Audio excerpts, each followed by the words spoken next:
just want some general comments about Ole Miss this over. Yeah, we get to play a really talented Ole Miss club this weekend. I think our kids are excited about it. Every one of these SEC games matter, but obviously it's great to have rivalry games as well. I know our kids get excited about it, our coaches get excited about it, and certainly our fans. So hopefully we'll have a nice weather weekend, and we'll have some nice crowds. And I think our kids are in a good place mentally right now, and they're excited about this opportunity. Dakota was up here saying that last year, he walked off the mound in Oxford, and it was one of the worst losses of the season and of his career. But he said he learned, gained from that experience. What can you learn from an experience like that? Well, I think, when you look at it, baseball's one of those sports you just keep building your resume. You keep building things, and he went from there and obviously pitched really well in the Cape, pitched really well in the fall, and then you just keep building upon. So there's not any one particular pitch or one particular outing that matters more than the other, especially in our league. There's 30 league games. Every single one of them matters. If we were fortunate enough to beat Ole Miss, they wouldn't let us count them as 2 SEC wins. They would count as 1, just like Georgia, just like Vanderbilt, just like LSU. So the reason why Ole Miss is the most important games we're going to play this year is because it's the next game we're going to play this year. And the minute you stop viewing it that way, the minute you don't stay under control and understand what your task is every single day. But I think our kids are in a pretty good place. I think they're into some pretty good routines, and I think they're excited about this opportunity. Ole Miss appears to be coming back with an all right-handed rotation, and you've seen these type of rotations before. How much better is this year's offense prepared with the number of switch and left guys that you have to match up with that? I think we do have, a more experienced crew, and I think with the addition of Nate Lowe, with the addition of guys like Kruger, with the addition of other guy, Humphreys is a better player than he was a year ago. He's worked really hard and kept getting better. Rooker, same way. Robson is a much improved player. He keeps getting better every single day. So yeah, I think the guys who were around last year are certainly all improved, and I think they've shown that this year. With Dakota, obviously he's doing some pretty incredible things right now. I think it's 21 2/3 innings that he's gone without giving up the earned run and things. When did you, I guess, feel like that he could be that Friday night ace that he has now kind of pretty much solidified himself into being?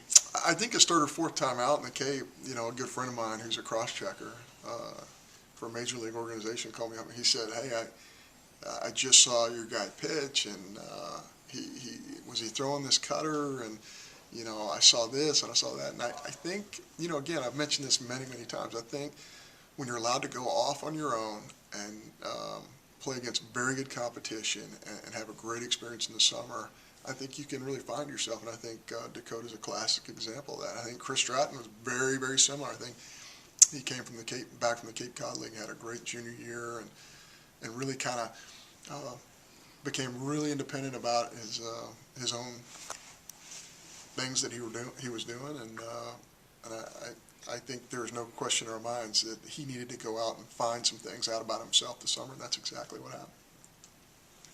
On Sundays, are you guys trying to find somebody on Sunday to plug into that role, or as the season rolls on, will that kind of stay as a TBA situation and things? Well, the most important decision that we make when we're starting a pitcher is how many strikes do we feel like they can throw, because we feel like we're a very good defensive team, and if we can get balls in play, especially early in counts, it's going to help our ball club a lot. We felt like, a week ago, Keegan James, one of the best strike throwers on our team, didn't throw as many strikes as he wanted to as his first SEC start, but we know that that's going to be his MO. He's going to have a survivable fastball that he can ram right in the strike zone. So that's what we're looking for, and a lot of things go into that. The bullpens they're throwing during the course of the week with Coach Johnson, their track record that they've established, but that's what we really need, because on Sundays, traditionally, bats are a little bit slower, and those guys who can get through those 4 or 5 innings early on, especially with the fastball, challenging the strike zone, those are the guys who are going to give you the most success, and that's what we really need on Sunday, and I think we have some great candidates for that. when Eli was kind of struggling early in the season, did you say something to him, or you kind of like let him work it out himself? No, there's no doubt in my mind, and he's a freshman, and he's going to have struggles like every other freshman, but there's no doubt in my mind that he's going to hit. I felt that way all along. I thought at the beginning he was a little overwhelmed, trying to do too much, but the guy can hit. He has a very simple approach, and inevitably that wins out.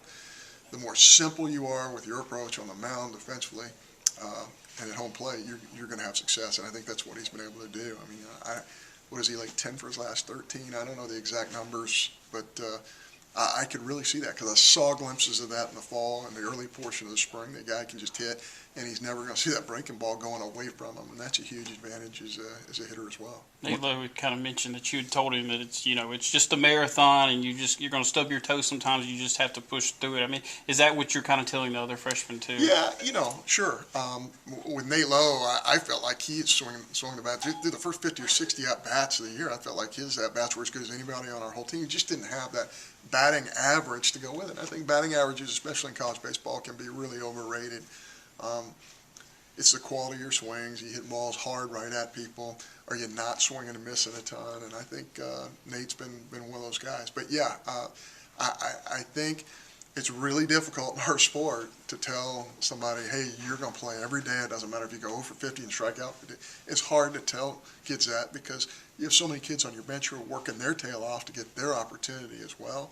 But I think Nate is one of those guys who's relaxed and kind of found his way, and he's comfortable in the middle of our lineup, and I think he's going to be very productive for us. When you look up and down Ole Miss's lineup, kind of what do you see from them? They're a really good club. They're a really good club, and they have swung the bat really well against us over the years. Bramlett's really good on the mound, among others.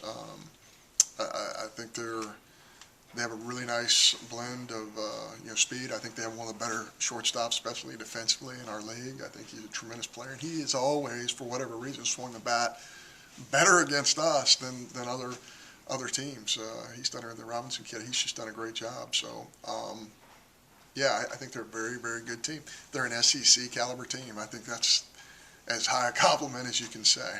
Really, when you're looking at our league right now, I mean, literally out of 14 teams, you look at 10 of them that you say, man, I could, maybe even 11, I could believe that team under the right circumstances could end up in Omaha. And I say that in any other sport. It's pretty remarkable that it has come to this in the SEC. And I was just doing an interview with someone out of the state of Louisiana, and they were going back to the history of Mississippi State and LSU and things of that nature. You can see remnants of that now everywhere in the Southeastern Conference, and what a great legacy. To both Ron Polk and Skip Bertman, that has filtered into the rest of the Southeastern Conference. And that's the fate we have. Every single weekend we're playing against a very similar team. Might have a little slightly different characteristics, but it's a very similar team every single weekend. Thanks.